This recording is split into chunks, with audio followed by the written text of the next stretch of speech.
en la región. Doctor, ¿cómo está? Muchas gracias por estar aquí, por tomarse el tiempo. Es importante, creo yo, el poder llegar a la población con diversos temas que tenemos. Tenemos una región complicada, como lo son muchas. Muy buenos días, estimado Luis, y saludar también a todos los oyentes. De hecho, que desde la perspectiva de lo que significa la gestión en el gobierno regional, hemos tenido que lidiar con muchos aspectos para poder encaminar. En principio, yo soy un convencido que si no tenemos instrumentos normativos de gestión no vamos a avanzar. Entonces, hemos tenido que trabajar allí la actualización del reglamento de organización y funciones, trabajar el plan estratégico institucional, que lo tienes ahí en tus manos, el mismo que contempla 12 objetivos estratégicos. ¿Este plan estratégico tiene relación con lo que presentó en campaña? Por supuesto, está incorporado ahí todo el plan de gobierno. ¿Qué tanto se ha avanzado con él? Estamos ya, diríamos nosotros, todo está encaminado a estas alturas de la gestión en relación a lo que significa, puesto que este plan estratégico no solamente es elaborado por nosotros, sino es validado por CEPLAN, como pueden apreciar allí. Esto nos permite a nosotros tener una orientación muy clara en todo lo que significan los programas orientados al cierre de brechas. Cuando decimos cierre de brechas estamos hablando en temas de educación, en salud, en seguridad, en agua, desagüe y sobre todo lo que encontramos en provincias, que es el tema vinculado a la infraestructura hidráulica. En esa medida, definitivamente, están todos los proyectos encaminados, garantizando sobre todo una gestión descentralizada, una gestión que permita darle presencia al Estado en aquellos espacios donde nunca hemos llegado. Ahora, doctor, es complicado llegar a un gobierno, tanto regional y también gobiernos locales, pero hablamos el primero, considerando a la gente que está dentro. Y a veces se hace la tarea un poco más difícil el poder desarrollar o gestionar lo que uno quiere. Bueno, el sector público, dependiendo de los niveles de gobierno o los poderes del Estado, definitivamente, pues, ¿qué sucede? Muchas de las veces nuestros profesionales o trabajadores que están en el sector público ya llegaron a un techo, entonces ya no ven perspectiva de desarrollo profesional y ahí viene el agotamiento. Sin embargo, es un tema de que hay que trabajar con ellos porque son servidores, son nombrados y hay que incorporarlos. En este caso, nosotros siempre somos convocantes y siempre somos propensos al diálogo y sobre todo a la reflexión, porque aquí no se trata de quién está en la gestión, porque una autoridad tiene una fecha de inicio, fecha de término. Lo que se trata es de cómo contribuimos nosotros al desarrollo. Por mencionar, por ejemplo, en esa perspectiva estamos impulsando nosotros megaproyectos y también utilizando los mecanismos de inversión que permite el propio sistema presupuestal en el Perú. Tenemos nosotros transferencias que son recursos del Estado, en este caso recursos ordinarios, que es poco, 681 millones de soles, que no alcanza para mucho. Sin embargo, hay otro mecanismo, por ejemplo, obra por impuestos, donde tenemos 955 millones de soles. Sin embargo, eso pasa por la buena voluntad del inversionista privado. Tenemos este mecanismo de asociación público-privado, tenemos el mecanismo de proyectos en activos. Bajo esa modalidad, por ejemplo, nosotros estamos impulsando también lo que significa la realización del Puerto Corío, que es un megapuerto que le estamos denominando nosotros el Puerto de las Américas y que debe permitir esto concretizar para que el Perú sea un hub y un referente internacional portuario. Ahora, ya hablamos del Puerto Corío, que es importante sin duda alguna. Se espera que se inicie en esta gestión y no se va a terminar indudablemente, porque esto data de muchos años, más de 10 años incluso. Un megapuerto construir toma su tiempo, pero hay que iniciarlo. Si no lo iniciamos, eso nunca termina. Ahora, lo que se iniciaría es el tema del perfil, ¿no? No, esto va de la mano.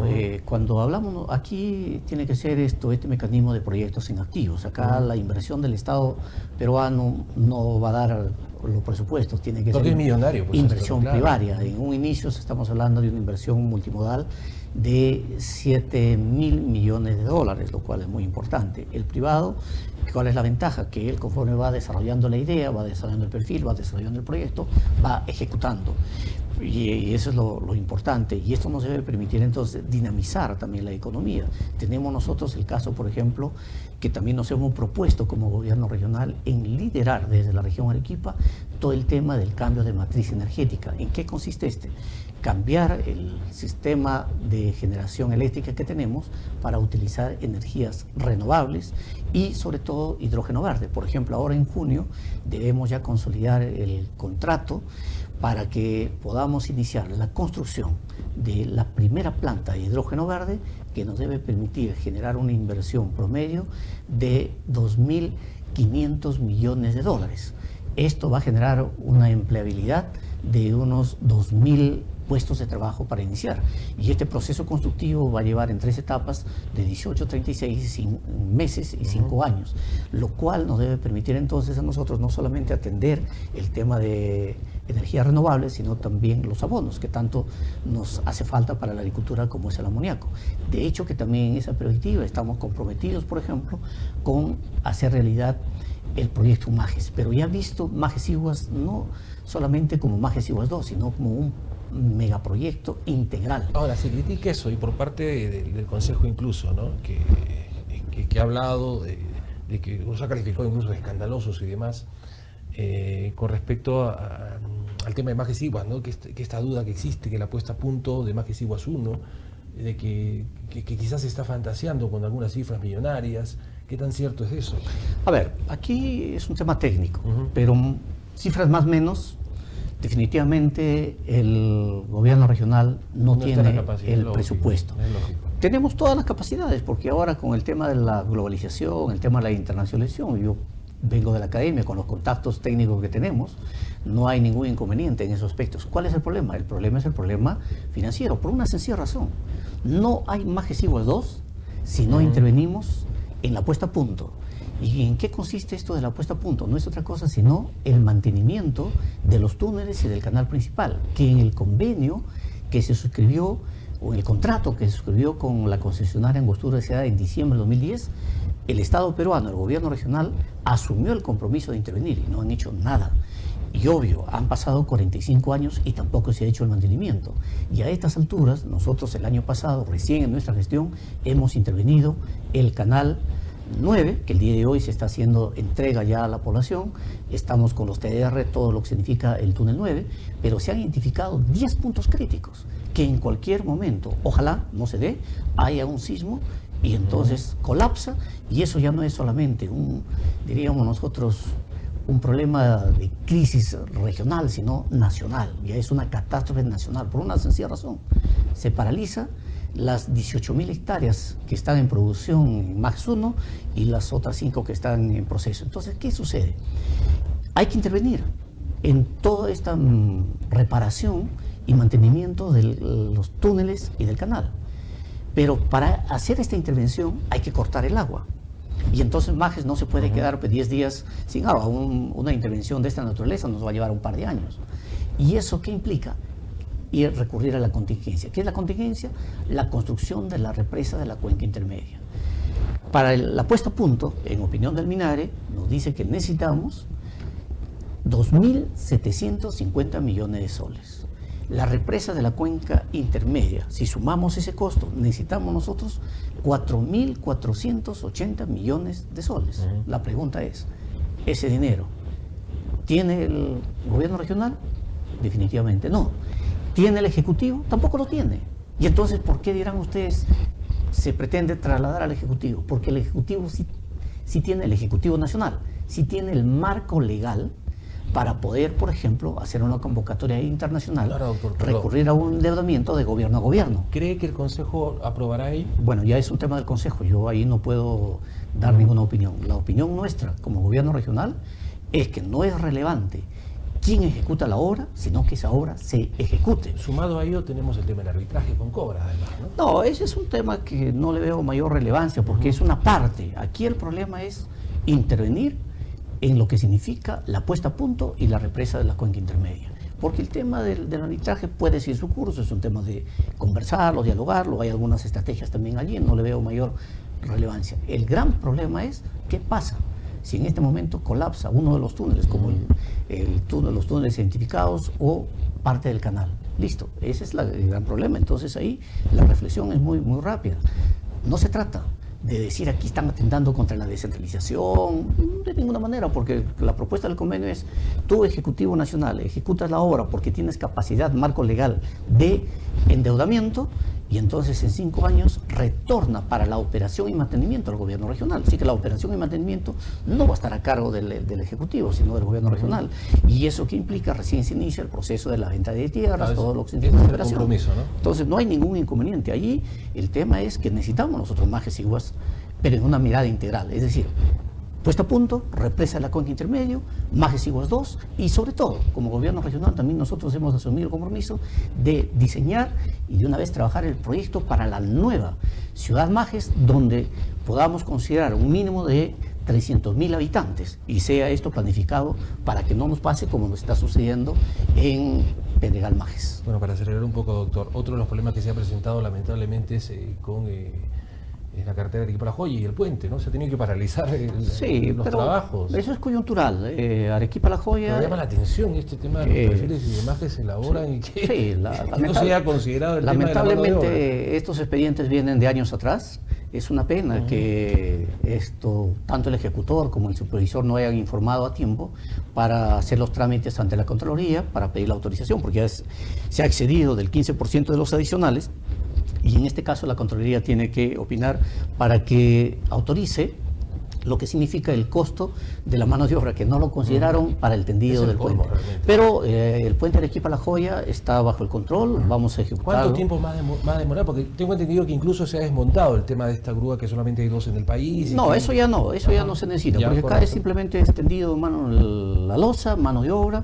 El tema de los túneles lo estamos ejecutando bajo la modalidad obra por impuestos con Cemento Yura. También Cemento Yura está involucrada, ha presentado su carta de intención. ¿Cuánto tiempo demoraría para todo hacerlo? esto? Yo creo que eso debe llevarnos entre 15 y 18 meses la ejecución, pero esa vía está ya bajo control. Tenemos la vía también, hablando nosotros de un poco de desfogue de la salida, lo que significa la nueva Molina al puente, que estamos construyendo 7 kilómetros. El MTC debe autorizarnos de la 48 al cruce con Cerro Verde para intervenir ahí la vía. Tenemos ya bajo la modalidad de obra por impuestos la vía de Yarabamba a San Camilo, que lo vamos a avanzar hasta Hunter, y también este 29 de este mes estamos convocando la carretera de lo que significa Caima Cabrerías. Estamos convocando la carretera de Huambo a Pedregal Majes, de Zaguaní a San Gregorio allá en Camaná, y de hecho también para incorporar a nuestros hermanos de Cayarán estamos convocando la carretera para su construcción en Cayoma Distrito hasta Cayarane. Y en esa perspectiva también tenemos un compromiso con nuestros hermanos que ya está en proceso de final del expediente para convocar lo que es Bella Unión a Cari. Así que en infraestructura, en tema de salud, a eso quiero llegar. En tema tenemos de salud, el problema de los hospitales, ya grave con los 4 hospitales y demás. Tenemos posesión de 3 hospitales, esperamos en estos días ya de una vez solucionar el problema. Pero seguimos teniendo el problema de la deficiencia de personal, ¿no? Con temas de presupuesto. Bueno, en tema de salud ahí hay un tema de descentralización. Salud, educación, nosotros podemos invertir en infraestructura, en equipamiento, en tecnología, pero nosotros no tenemos el presupuesto para personal. Entonces, cuando dicen, no, es problema del gobierno regional, no tenemos el gasto corriente. Y allí, sin embargo, hay que avanzar. Por ejemplo, ya en el caso de Marixa Campos, ya está con contrato, elaborándose el expediente de saldo de obra, vendrá luego la ejecución. En Camaná, el día de mañana se vence el plazo para que se dé la buena pro y se firme el contrato para este saldo de obra. En el caso del Goyoneche, se ha firmado ya el acuerdo con el Ministerio de Salud para que a muy tardar este 14 de junio se emita el decreto supremo convocando la construcción de la nueva infraestructura del Goyoneche de gobierno a gobierno. Igual hemos suscrito un acuerdo con el ANIN, esta Autoridad Nacional de Infraestructura, para construir la nueva infraestructura con nuevas especialidades de lo que significa el IREN Sur. Y entonces, en esa medida, estamos también trabajando muy fuerte con algunos establecimientos. Por ejemplo, para nuestros hermanos de Cabanaconde ya está en proceso de convocatoria, lo que significa la nueva infraestructura del establecimiento de salud. Estamos trabajando en Mollevaya, en infraestructura hidráulica, por ejemplo, para atender el cono norte. Antes de ir con ello, doctor, para terminar con el tema de salud, todavía existen problemas pues con el tema de de la deficiencia para poder atender incluso aquí, sin ir muy lejos, Sí, el propio Hospital Honorio Delgado, el tema de las citas y demás cosas que no se han podido superar. Hay problemas. Y que eso pueden ser un poco más domésticas, pero de todas maneras es importante y afecta a la población. No, son problemas vitales, pero no vamos a superarlo fácilmente por una sencilla razón. Mientras no contemos, y hay dos problemas serios. Podemos contar con presupuesto y nos puede dar un paliativo en parte, pero hay un problema mucho más serio. Dispusimos nosotros que tanto en el Hospital Goyeneche como en el Hospital Honorio Delgado se desarrolle doble turno, en la tarde, por ejemplo. ¿Qué sucedió?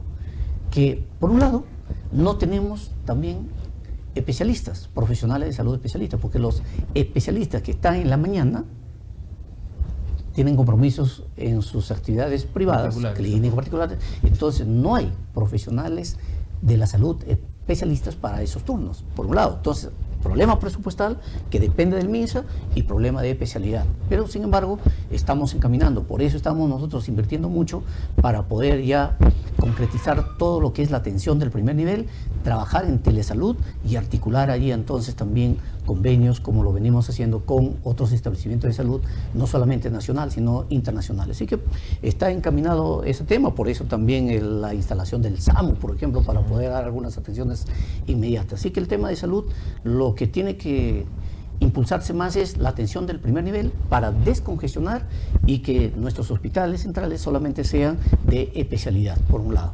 Cuando nosotros íbamos al tema de educación, por ejemplo, y agricultura, que me gustaría también dar a conocer a la población, en educación estamos invirtiendo mucho. Yo soy un convencido que el propósito de la educación es cambiar las vidas. Tenemos un promedio de 800 millones de soles en establecimientos o en instituciones educativas que estamos mejorando. Por mencionar, en Arequipa, bajo el mecanismo de obra por impuestos, estamos allí con el Colegio Arequipa, el Colegio Beethoven, Héroes del CENEPA, y de hecho que también estamos en Islay, por ejemplo, con el Colegio Mero en Cocachacra, con el Mariátegui en Mollendo, o hablemos de institutos superiores que han estado totalmente abandonados. Vamos a tener un instituto Honorio Delgado modelo, ahí está el BCP invirtiendo bajo este mecanismo de obras por impuestos 170 millones de soles para que nuestros jóvenes tengan el acceso a la tecnología, a los laboratorios y puedan salir bien preparados. Así que en tema de educación estamos descentralizando en todas las provincias, sobre todo interviniendo en los colegios emblemáticos y dotándole también de infraestructura deportiva. En tema de infraestructura hidráulica para nosotros es prioritario, como lo estamos trabajando con las 27 juntas de usuarios, no solamente construyendo cochas o microrepresas, sino también aquellos reservorios que deben impulsarse. En el caso de Arequipa, ya está bajo el mecanismo de obra por impuestos convocado, lo que significa la construcción de la represa Casablanca, conocida así, que queda en la parte alta de Yura, y eso va a abastecer entonces de agua a todo el cono norte y ampliar frontera agrícola. Por mencionar, también estamos en Mollevaya, estamos impulsando lo que significa la etapa 2 y 3 del proyecto ARMA para garantizar este mecanismo de inversión, obra por impuestos, y que se haga realidad, que hace 80 años se viene frustrando estos proyectos. Y con el Ministerio de Agricultura venimos trabajando lo que es Iruro, se cayó en la convocatoria por un tema de documentario, se va a volver a convocar el proyecto integral de la represa Yanapuquio en el mes de octubre, es el compromiso del Ministerio de Desarrollo Agrario que nos debe hacer entrega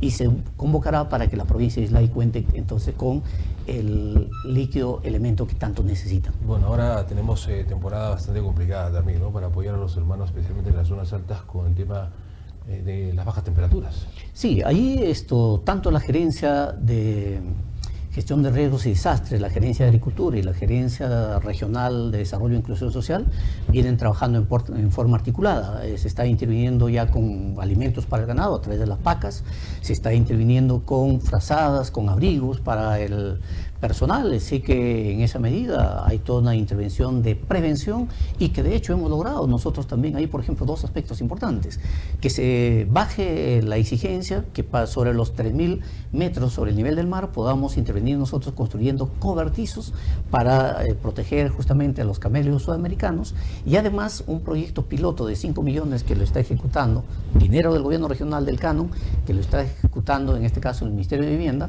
para casas calientes sobre los 3.500 metros sobre el nivel del mar.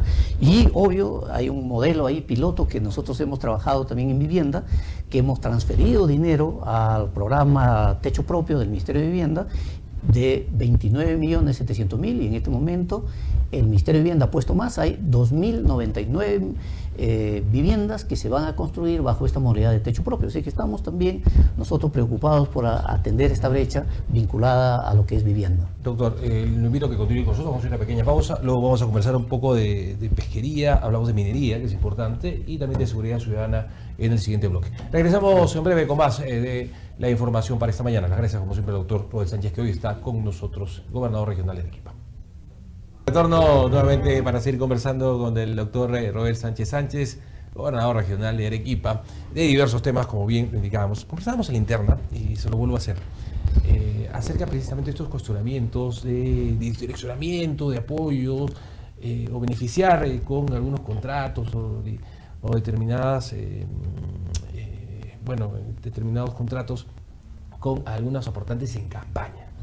Bueno, esas afirmaciones que se dan, estos son temerarias e irresponsables, por una sencilla razón. No hay ninguna norma que prohíba, que diga que un aportante en campaña, esto puedes participar ya sea brindando servicios o siendo proveedor. Segundo, todos estos procesos se llevan a cabo a través del SEACE y están en la ley de contrataciones. Entonces la pregunta es muy sencilla. ¿Dónde se evidencia que hay un direccionamiento, un favorecimiento? Por eso digo, esas afirmaciones son temerarias. Aquí todo es transparente. Además, nosotros hemos implementado que las contrataciones menores a 8 IT se realicen a través de una casilla electrónica, donde llega la notificación al proveedor de bienes o servicios, presenta su propuesta y es el sistema el que califica y se avanza. En el caso de lo que significa mayores a 8 IT, la calificación se está transmitiendo en las redes oficiales del gobierno regional. Por ejemplo, también tenemos muchas inconductas en la Gerencia Regional de Transportes y Comunicaciones. ¿Qué se ha implementado?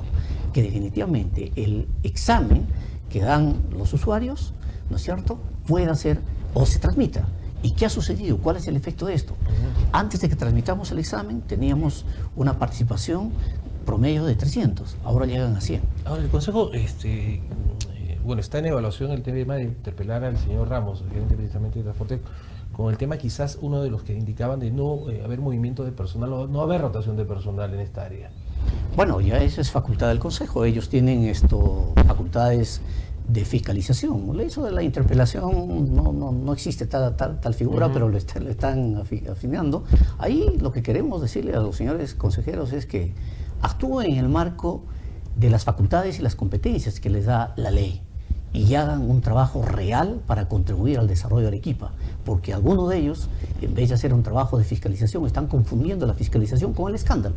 Y eso no está bien, porque Arequipa necesita que sus autoridades trabajen por su desarrollo con objetividad, con transparencia y con propuestas concretas para solucionar los problemas, atender las necesidades y sobre todo orientadas al cierre de brechas. Bien, hablemos un poco de la pesca, ¿no? Otro de los sectores que también se ha hablado mucho durante estas últimas semanas y que necesita apoyo contundente. Hemos estado nosotros esta semana con el señor ministro de la Producción y definitivamente Arequipa es la región que tenemos el litoral más extenso del Perú. Son 528 kilómetros y lamentablemente no ha habido pues una intervención concreta. Hemos logrado que el Ministerio de la Producción intervenga en 6 desembarcaderos. Se va a trabajar el expediente técnico y la ejecución de mejora de estos 6 desembarcaderos, pero también estamos trabajando un convenio con Produce para que podamos nosotros entonces convocar al inversionista privado y podamos generar nosotros la crianza, por ejemplo, de corvina o lenguado en cautiverio y poder masificar este sistema de producción y ojalá lleguemos a la exportación como lo están haciendo un país vecino también. Así que hay toda una intervención en la parte de la costa y que de hecho eso también tiene que ser replicado con la crianza de lo que viene a ser la truchicultura en las partes altas para que nuestros hermanos se vean beneficiados. Hay toda una intervención allí que estamos haciendo y que pasa también por intervenir con otros proyectos de innovación como lo viene haciendo la gerencia regional de producción del gobierno regional. Ahora, en temas de seguridad ciudadana, los alcaldes reclamaron mucho de por qué no se intervino por parte del gobierno regional cuando se hizo el periodo declaratorio de emergencia. ¿Cree usted que esto fue positivo, más allá del Comité de Seguridad Ciudadana que se preside dentro del gobierno regional? Definitivamente el que habla preside el CORESEC, el Comité Regional de Seguridad Ciudadana, entonces, y está integrado por todas las autoridades representativas, incluyendo los 3 alcaldes que representan a la mayor población de la región Arequipa. Estamos hablando de provincia de Arequipa, provincia de Cayón y provincia de Camaná. El tema de la seguridad ciudadana, y hablando de ello, de la inseguridad, pasa por definir 2 aspectos. Una cosa es la delincuencia común y otra realidad es el crimen organizado. La delincuencia común, nosotros, por ejemplo, como gobierno regional, hemos comprado las horas franco de los policías y los reportes son positivos. Ha culminado también esto el pasado 7 de mayo, ¿no? Sí, los reportes son positivos porque se ha mitigado, pero eso estamos hablando pues de gente que está dedicando al robo de celulares, de carteras.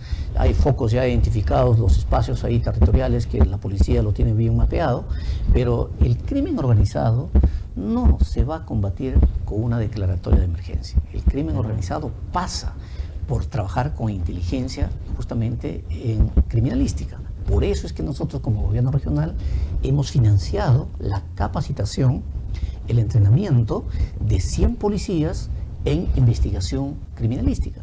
Y estos policías en este momento ya están trabajando y de hecho que en opinión del propio general, en 3 a 5 meses debemos tener ya claridad en cuanto a desarticular estas bandas que sí pues han pretendido instalarse en Arequipa, pero lo tenemos bien mapeado, identificado. Así que tal es el caso que, por ejemplo, nosotros hemos expulsado, hemos sido la primera región en expulsar a extranjeros que estaban indocumentados o con algunos problemas no formales en la región Arequipa, y lo hemos expulsado por la frontera de Bolivia. Son 29 extranjeros que hemos retirado nosotros de acá y seguiremos con esa política. Así que acá le decimos a nuestra población, hay una política regional aprobada en cuanto a seguridad ciudadana y el CORESEP está liderando, y de hecho que en esa perspectiva nosotros también estamos dando la logística, porque lo que tienen que ejecutar esto es la policía, con el tema de camionetas, con lo que significa drones, motos, y hay toda una estrategia de intervención. Ya no da la normativa para volver a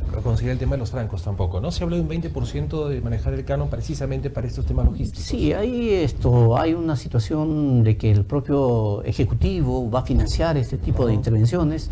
Ojalá que lo haga, pero al margen de eso hay que dotarle nosotros de la logística también a nuestra policía. Nosotros hemos propuesto, por ejemplo, en el marco de esta ley que emitió el Ejecutivo, este dispositivo que nos permita habilitar una partida presupuestal para contratar a los policías que están en condición, policías o personal de las Fuerzas Armadas que están en condición de cesantes o jubilados o en retiro, como se dice, para poder incorporarlos a aquellos que han trabajado en inteligencia y tenerlos allí, porque el crimen organizado pasa por la inteligencia y eso es lo que queremos nosotros. Ojalá lo hemos planteado en el 4º Consejo de Estado Regional que hemos tenido con el Ejecutivo, y esperamos que esto se concretice y podamos entonces facilitar. Pero decirle a nuestra población de Arequipa que aquí hay una política clara y hay una decisión clara de sus autoridades a través del CORESEP para garantizar la seguridad como merecemos. Ahora, recordemos que con el tema de los patrulleros también hubo este escándalo, esta observación de que ya estaban usted lo ha dicho, son escándalos. Yo le recomiendo, por ejemplo, le digo a la población, revisen la compra que acaba de hacer, por ejemplo, de las motos, la Municipalidad Metropolitana de Lima. Una moto que cuesta en el mercado 20.000 soles está por encima de los 100.000. ¿No estaban sobrevalorados? No, ahí ¿cuál es el problema? Por eso es que la Contraloría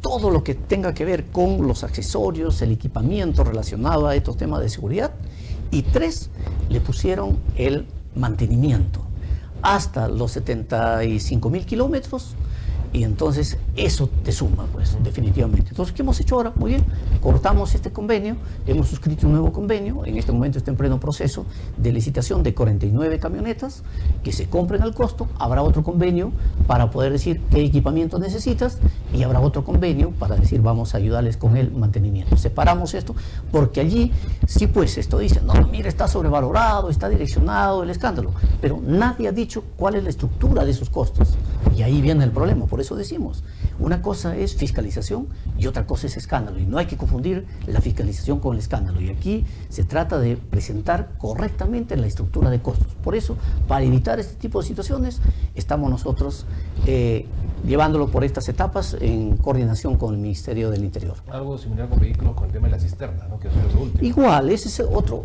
escándalo que no tiene sentido. Mira, cuando los expertos lo dicen allí, cuando usted compra una cisterna, ¿qué sucede? No le venden pues con todo el tanque, vamos a decir. Viene el motor y el tracto. Y la fabricación del tanque le demora pues 1 mes, 2 meses, dependiendo de la empresa especializada. Y a eso tiene que sumarle el trámite de la placa.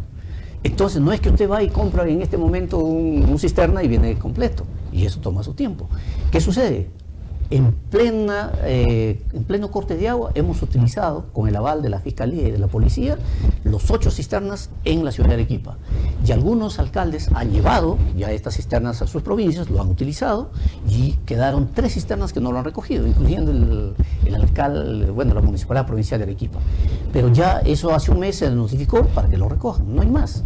Entonces han ido, no, y dicen, no, hemos encontrado otras cisternas. Mentira, lo que pasa es que esas otras cisternas era de un proceso que han solicitado otras municipalidades, como por ejemplo la municipalidad de Choco, El Toro, también Salamanca, por mencionar un caso. Así que ahí no hay nada, porque en emergencia usted puede separar algunos bienes, avanzar, y si se concretiza, lo paga, y si no, se lo retira. No hay ningún inconveniente. Sí, acá no hay ninguno de eso, sino que me muestren en este momento dónde está la falla administrativa y dónde está el ilícito. Ninguno, solamente son escándalos. Por eso le digo, ahí no hay que confundir la legalidad con lo que viene haciendo los escándalos. Y ahí estamos muy claros. Y yo soy el primero en decirle a nuestros funcionarios, tienen que ustedes actuar en el marco de la legalidad.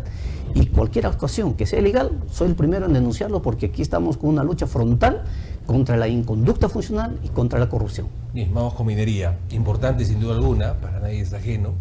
Pero más allá del tema de la licencia social, indudablemente lo que siempre está en el ojo de la tormenta, y que se habló hace algunos días atrás precisamente por un funcionario de Sauder, hablamos de Tía María. Se indica que usted tuvo un doble discurso, quizás con respecto a uno en campaña, y ahora ha cambiado de decisión. ¿Es así? No, siempre hemos dicho nosotros, yo soy un convencido que hay que impulsar todas las actividades económicas. Yo he estado, por ejemplo, en la mina más grande del mundo de hierro. He estado en Kiruna, allá en Luleå, en Suecia. ¿Y ellos cuáles se pusieron? Al 2030, 0 contaminación ambiental. Si funciona eso allá, donde tienes ahí los animales, tienes los renos, tienes la agricultura, tienes la ciudad, si funciona, ¿por qué no puede funcionar acá? Lo que sucede que en este caso, como gobierno regional, nosotros no tenemos competencias en la gran minería, pero es el Ejecutivo el que ya ha dado las autorizaciones del caso, y corresponde a la empresa, a través de su programa de responsabilidad social, de conversar con la población. Y ahí hemos dicho nosotros muy claro, y ahí no hay cambio de discurso. Si el gobierno, el Estado, no tiene por qué imponer una actividad económica, tiene que ser dialogante, y si hay la aceptación de la población, adelante, y si no, no hay, porque a nosotros, en el caso del Valle de Tambo, o en la provincia de Islay, ¿qué nos interesa? Impulsar todas las actividades económicas, atender las necesidades en educación, en salud, agua, desagüe, el tema del turismo, el tema de la pesca, y de hecho que la minería, miren por ejemplo en este momento cuánto está el precio del cobre en el mundo.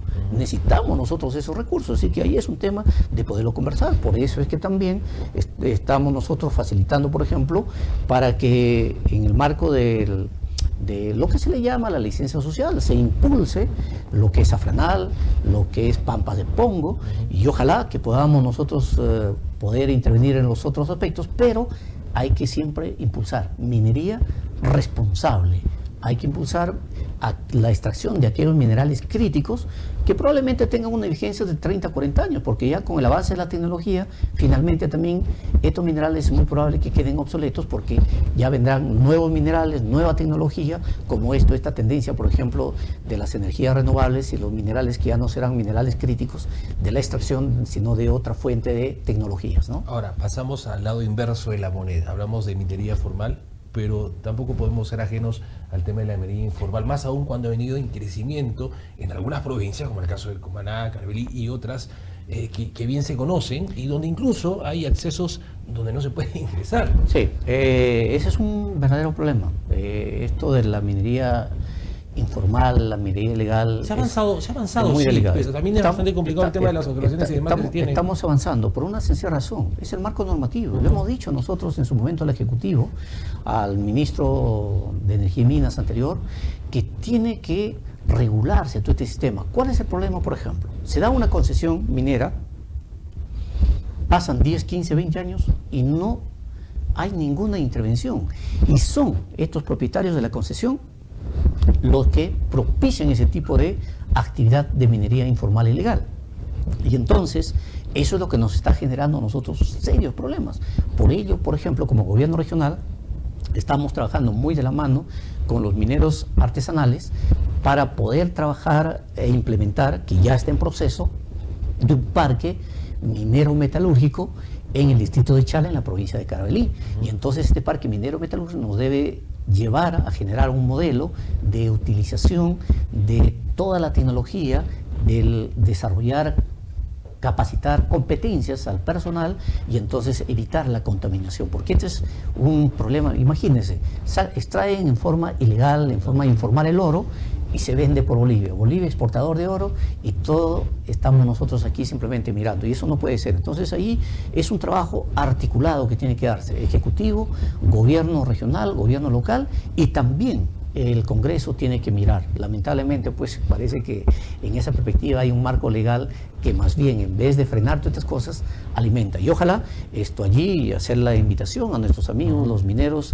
artesanales, que desde el gobierno regional tenemos una política muy clara para su formalización y para impulsar estas intervenciones, así como estamos haciendo también en otras intervenciones, como es el Parque Tecnológico Digital, que ya es una realidad, para garantizar ahí la incorporación de nuestros jóvenes en todo lo que significa ya el uso del Big Data, la inteligencia artificial, la robótica, y que podamos desarrollar aplicativos para solucionar en forma transversal los problemas en los diferentes sectores económicos y también los problemas sociales que tenemos nosotros a partir del uso de la innovación, de la tecnología y del desarrollo tecnológico que estamos impulsando desde el gobierno regional. Con una gerencia. Doctor, ¿va a haber cambios en alguna gerencia en los próximos meses? ¿Cómo se evalúa? Por lo pronto no. La evaluación es muy sencilla. Usted tiene el plan estratégico institucional, son 12 objetivos estratégicos, 117 acciones estratégicas y cada una tiene sus indicadores. Entonces nuestros gerentes no pueden salirse ahí, pueden avanzar, pero la línea base es esa. Y algún gerente que no está al ritmo de eso, simplemente se conversa, se le da el soporte necesario, y si ya vemos que llegó a su techo, pues hay que darle las gracias y avanzar en esa perspectiva. Por lo pronto, todos los gerentes cuentan con la confianza de la gestión y vamos a seguir sumando. Este 30 de este mes estamos a las 10 de la mañana en la provincia de Castilla, en el distrito de Uraca, Caribe, allí con la audiencia pública, con la rendición de cuentas, y daremos a conocer todos estos aspectos y absolveremos las preguntas también de la población. Doctor, le agradezco mucho por el tiempo, estaremos indudablemente al pendiente de toda esta rendición. Es el jueves a las 10 de la mañana en Castilla, ¿verdad? Así es. Un aplauso. Gracias por estar aquí con nosotros, por su tiempo, y estaremos conversando, de seguro que sí, por el bien de la región, que es lo que todos queremos. Seguir empujando esto para adelante. Muchas gracias. Ahí decirles a nuestros amigos de la región Arequipa, el único propósito que tiene Roel Sánchez en mi condición de gobernador y por la que tomé la decisión de incursionar en política, es para contribuir al desarrollo de nuestra región y contribuir al bienestar de nuestra población. Ese es el propósito y esa es la razón por la que estamos nosotros en política.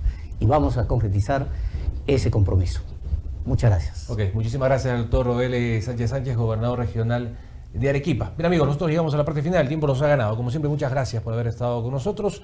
Recuerden esta audiencia a partir de las 10 de la mañana de este jueves 30 por parte del gobierno regional de Arequipa. Que tengan un excelente día. Mañana, Dios mediante, estamos luego de las 7 de la mañana nuevamente juntos. Pásenla bien, permiso.